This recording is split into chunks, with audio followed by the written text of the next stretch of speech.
अस्सलाम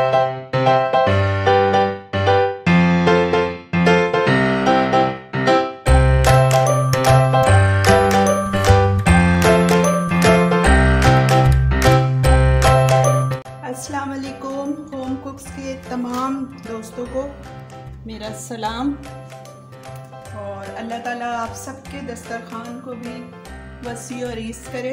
जो मुझे शेयर करे वो भी, और जो मुझे लाइक करे उनके भी, और जो ना लाइक करें उनके भी।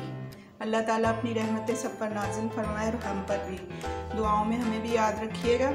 और आज एक मैं बहुत अच्छी सी आसान सी, वैसे तो ये मतलब है बहुत रिच वाली रेसिपी है, लेकिन मैंने इसको आसान और सीधे सादे तरीके से, जब आपका बहुत हर चीज़ गोश्त वोश्त नहारी ये वो खा के दिल भर गया है, तो ये आसान सी मैंने तरकीब ये अपने देसी अंदाज में मैंने बनाया है।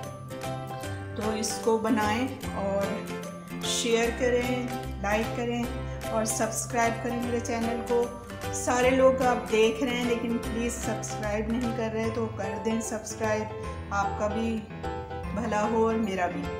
और इसको देखें, मज़ेदार रेसिपी है, ये यूज़ करके ज़रूर देखिएगा। 10 मिनट में बन जाती है बस। ये लेफ़्ट ओवर रोटी से भी बन जाएगी, नहीं तो आप ये टाकोस वो जो शीट होती है वो ख़रीद लें, उससे बना लें। तो इसे खाएँ, इस्तेमाल करें, बनाएँ और मज़े उड़ाएँ। मुझे भी दुआएं दें। अल्लाह हाफ़िज़।